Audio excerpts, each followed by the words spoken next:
Vamos a continuar con el análisis, con los nombramientos polémicos que han tenido diversos representantes de México en el extranjero, la diplomacia mexicana, los cónsules, los embajadores. Y para hablar de ese tema y analizar ese tema, le doy la bienvenida aquí a Mega Noticias a Ignacio Morales Lechuga. Ya lo sabe usted, es abogado, ex procurador general de la República, pero también fue embajador de México en Francia. Ignacio, te saludo con mucho gusto, bienvenido, muy buenas tardes, buen inicio de semana. Buenas tardes, muchísimas gracias. Es un gusto poder platicar con ustedes. Estoy a la orden para lo que les pueda servir. Gracias.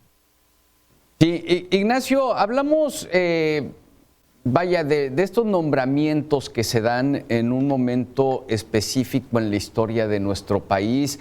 Estamos viviendo en el mundo un conflicto bélico, un conflicto armado que no sabemos todavía hasta dónde pudiese llegar y cuál sería el alcance máximo que podría llegar a tener entre Rusia y Ucrania, en el que cada vez más el mundo pues se va compenetrando aún más.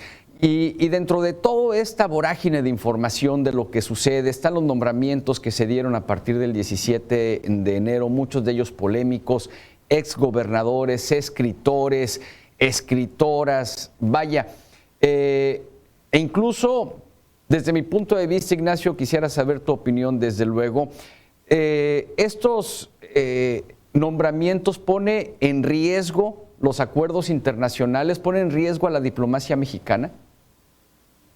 Bueno, en primer lugar, yo creo que siempre ha existido la duda de que se deben nombrar embajadores apolíticos o deben ser puro personal de carrera, es decir, embajadores profesionales que han sido profeso para la función o la tarea que van a desempeñar.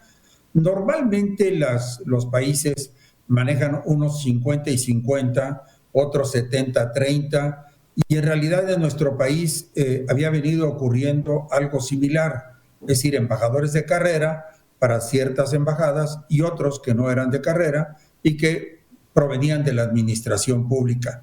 En mi caso, yo nunca fui un embajador de carrera, pero el presidente pensó que después de haber ejercido una función muy intensa en las dos procuradurías, debería cuidarme el propio Estado mexicano, y una manera de cuidarme era precisamente enviarme de embajador a Francia para evitar en aquel tiempo pues atentados o conflictos de eventos adversos en contra de mi persona.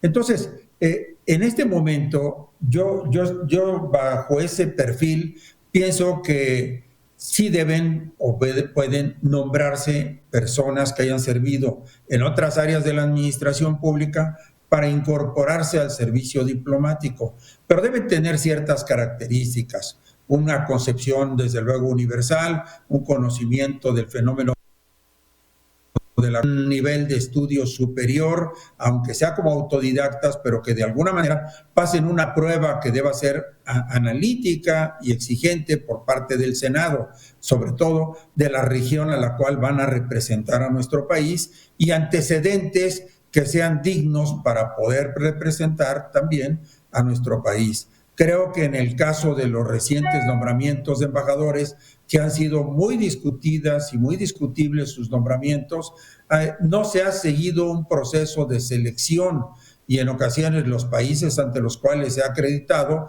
lo han tomado inclusive como una afrenta por parte de México.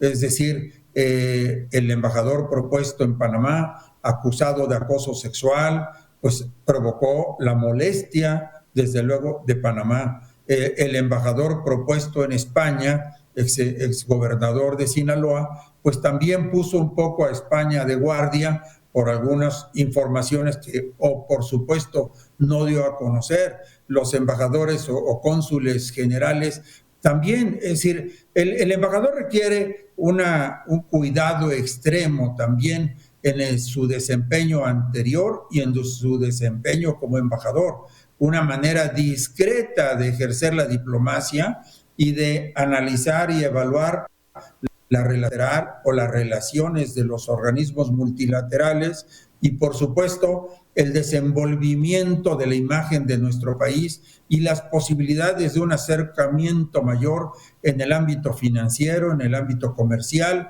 en el ámbito cultural, por supuesto, y en el ámbito también del turismo. Es decir, como es uno plenipotenciario, tiene que estar atento a toda la fenomenología de nuestro país y a los posibles contactos, acercamientos o mejoramientos que nuestro país pudiese tener con los países en los que uno está representando. Entonces no se puede nombrar a cualquier persona, eso está claro, y los que se nombren tienen que tener una misión específica, pero no es un cargo de carácter político local para estar haciendo de alguna manera una actividad política nacional, sino tiene uno que concentrarse realmente en el trabajo de la relación bilateral y buscar mejorar en términos de nuestro país y, por supuesto, buscar además ventajas para nuestro país que pudieran aprovechar y representarse en inversiones significativas, incremento de empleos, incremento de exportaciones, incremento de complementos de actividades que ya pudiesen estar en operación en el país. Creo que todos esos requisitos pareciera ser que no se han analizado por parte del gobierno actual, que no se han tomado en consideración y que por lo mismo estamos dando traspiés cada rato en la decisión de embajador. Claro. Entonces, Ignacio, con base en lo que me estás diciendo y ahora con base en tu experiencia en Francia, sin tener la experiencia en las relaciones internacionales, ¿hay países en las que se debería privilegiar el servicio profesional de carrera al interior de la Secretaría de Relaciones Exteriores, y hay otros países que es preferible más a un político, a un mediador o a una persona que tenga, digamos, algún otro perfil más social, más cultural? Así es. Efectivamente, mira, cuando yo me fui en 93 de embajador, tenía dos cosas. Uno, ampliar y profundizar la relación franco-mexicana, que sin haber entrado en una crisis estaba un poco adormecida, y entonces habría que buscar traer nuevamente a México las inversiones automotrices y de otros capítulos hacia México. Y la segunda es colaborar o encargarme del ingreso de México a la OCDE, el club, digamos, de los países millonarios, en donde estaban en aquel tiempo 16 países que formaban parte de esta organización y donde estaba centrado el 75% de la inversión mundial, de tal manera que cuando tú formabas parte de este grupo, las inversiones a tu país fluirían de manera más ágil y aumentarían por la confianza que la OCDE inspira a sus miembros. Ahí están Estados Unidos, por supuesto, ahí está Gran Bretaña, ahí está Canadá, ahí estaban todos los países europeos que, como reitero, tenían el 75% de la inversión mundial ahí, sobre todo en una época de escasez de capitales en nuestro país, para que fluyeran inversiones a nuestro país, inversión extranjera, que pudieran incrementar o potenciar el empleo dentro de nuestro país y obviamente las ganancias fiscales y también las ganancias de otra naturaleza, que son muchas veces inversiones también colaterales.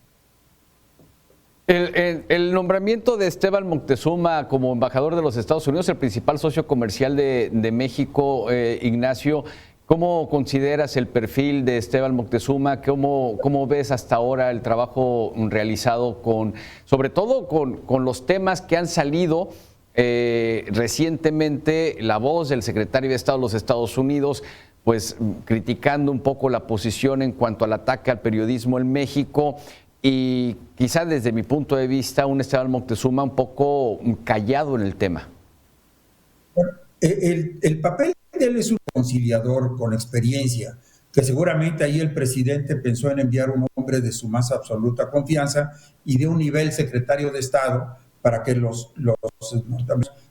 gobierno de Estados Unidos comprendiera que México le ponía un interés específico a la relación bilateral. Fue todavía en la época de Trump, al finalizar el gobierno de Trump. Ahora, lo de Estados Unidos es muy difícil porque si hay un asunto muy importante, no utilizan los servicios del embajador, habla de presidente a presidente por teléfono y el embajador es hecho a un lado. Si se trata de un problema de seguridad interior, de seguridad exterior, de economía, pues habla el secretario de Hacienda con su par, o el secretario de Relaciones Exteriores con su par, y secretarios de Estado, de Medio Ambiente, etcétera, tratando, o los cargados del TEMEC. Pero en fin, digo, el papel de embajador de Estados Unidos a veces es difícil porque nada más tiene los problemas a su cargo y no tiene la parte dulce de la relación. Entonces, tiene los consulados generales, los consulados honorarios, los consulados parciales y los problemas de migración, de narcotráfico y de violencia, pues sí le estalla su escritorio con poca instrumental para poder resolverlo. Es decir, todo el mundo se lo brinca. La verdad es esa. Entonces, a mí se me hace que me da la impresión de que no es fácil el papel de ser embajador en Estados Unidos. Bien, en conclusión tengo menos de un minuto, Ignacio. Me gustaría saber tus conclusiones. ¿Qué es lo que realmente entonces el Estado mexicano, no le quiero poner nombre, sino el Estado mexicano ahora y en el futuro debe privilegiar en cuanto a la diplomacia mexicana? Bueno, yo creo que desde luego la buena relación, la paz mundial en los organismos multilaterales, lazos y relaciones con todos los países de la Tierra y de alguna manera, por supuesto, entender las diferencias culturales, históricas que podamos tener o las que tuvimos en el pasado para no revivir los capítulos de distancia y de conflicto. Es muy difícil ser embajador de México en España cuando el presidente agrede cada rato a España, agrede a Francia, agrede al Vaticano. Entonces, dificulta la tarea del embajador porque obviamente siempre sobre esos deseos o actividad del embajador va a sobresalir la conducta personal del jefe de Estado. Por otra parte, lo que antes era muy claro que definir los 5 o 10 políticas de México en relación a las inversiones o a la relación bilateral, hoy es difícil. El presidente habla de la cuarta transformación, pero nadie sabe en qué consiste. Todas las mañanas pareciera renacer el país y además todas las mañanas aparecen nuevos enemigos en el horizonte. Hoy están antes estuvieron los profesionistas, de entrada los empresarios, de pronto va a aparecer Francia. Entonces es muy difícil porque se vuelve impredecible la cartera de eventos adversos a los que tiene que enfrentarse un embajador. Yo creo que eso es difícil, verdaderamente difícil. Hemos visto cómo ha hecho patinar al propio canciller cuando dice Marcelo Ebrard no va a haber representante en la toma de posesión de Nicaragua y al día siguiente sí va a haber.